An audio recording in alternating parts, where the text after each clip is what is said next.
Did you ever think one virus could stop the whole world?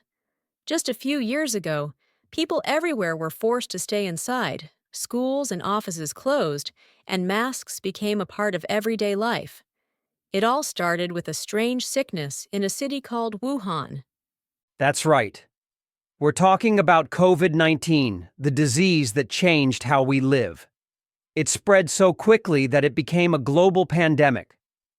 Scientists worked day and night to fight it, and we've learned so much along the way. Today, we'll talk about where COVID-19 came from, how it spreads, and what we can do to stay safe.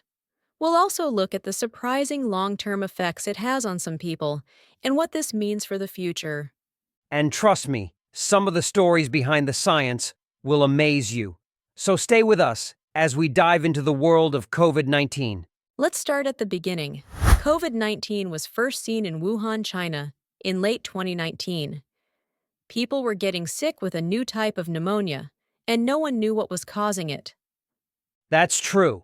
Scientists quickly found out it was a virus, a new kind of coronavirus. This group of viruses is known for causing colds, but some, like this one, can cause much more serious illnesses. Exactly. But how did it start? Most experts believe the virus came from animals. Bats, for example, often carry coronaviruses.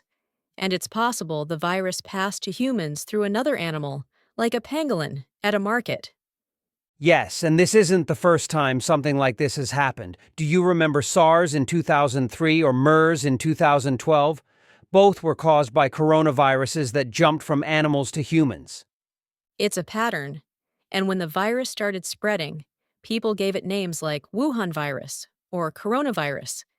But those names caused some problems. Right. Calling it the Wuhan virus could lead to blame or discrimination against people from Wuhan or China. So, the World Health Organization decided on the name COVID-19, which means Coronavirus Disease 2019. A smart move.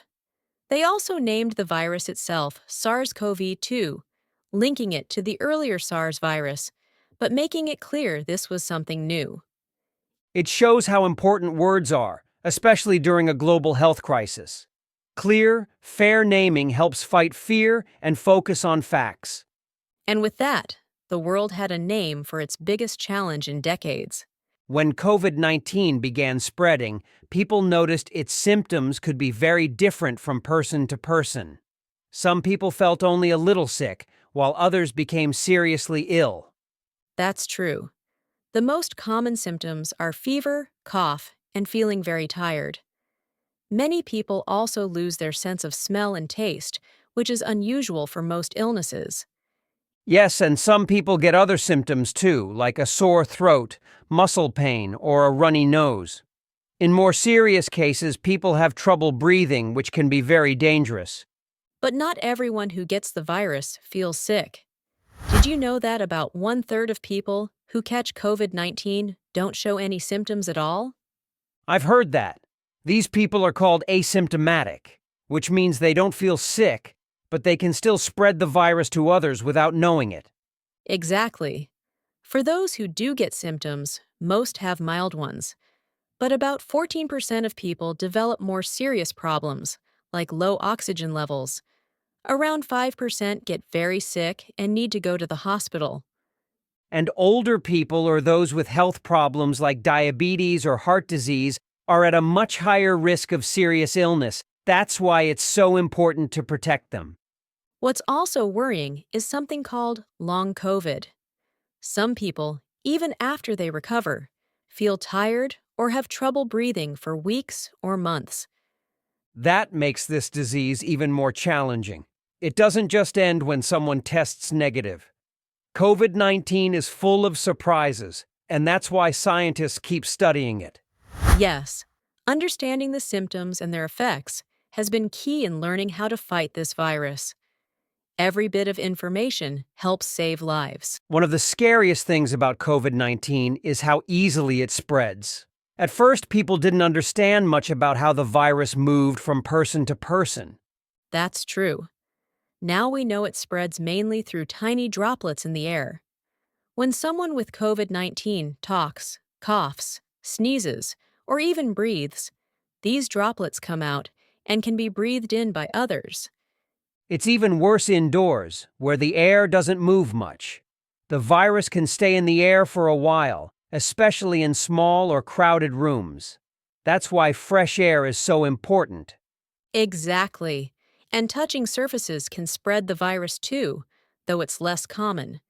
If someone touches a dirty surface and then touches their face, the virus can enter through their eyes, nose, or mouth.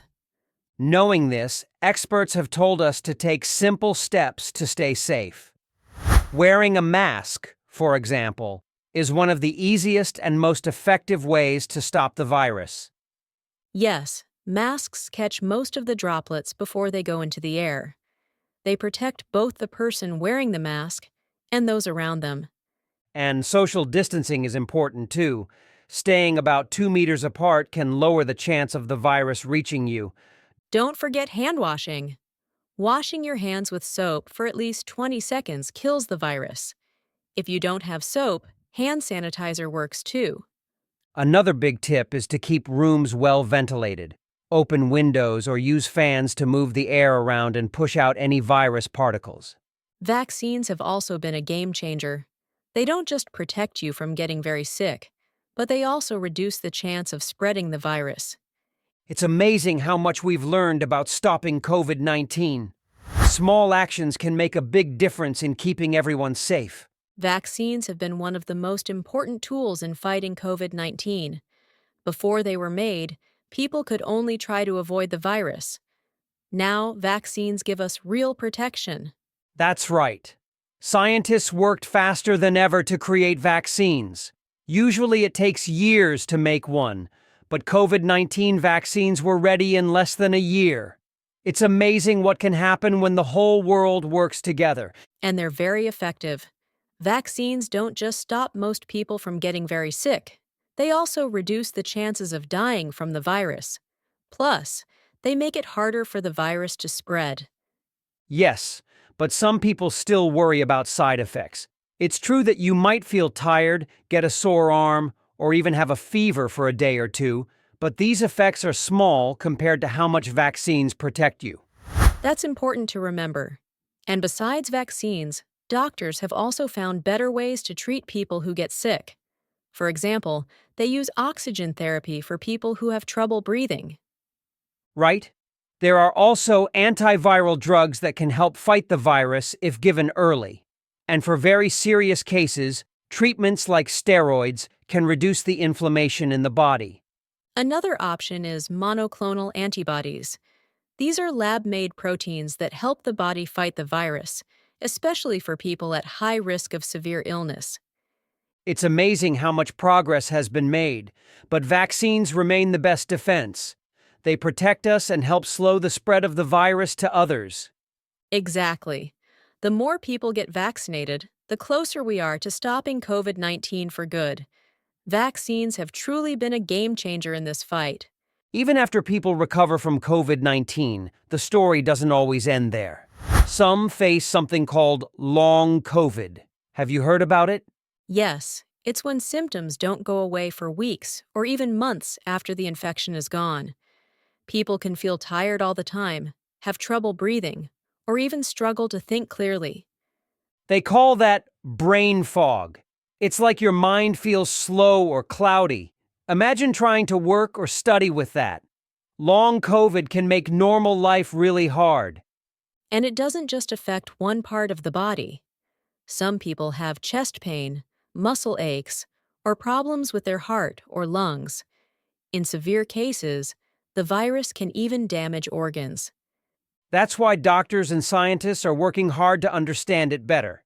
They're studying why some people get long COVID and others don't.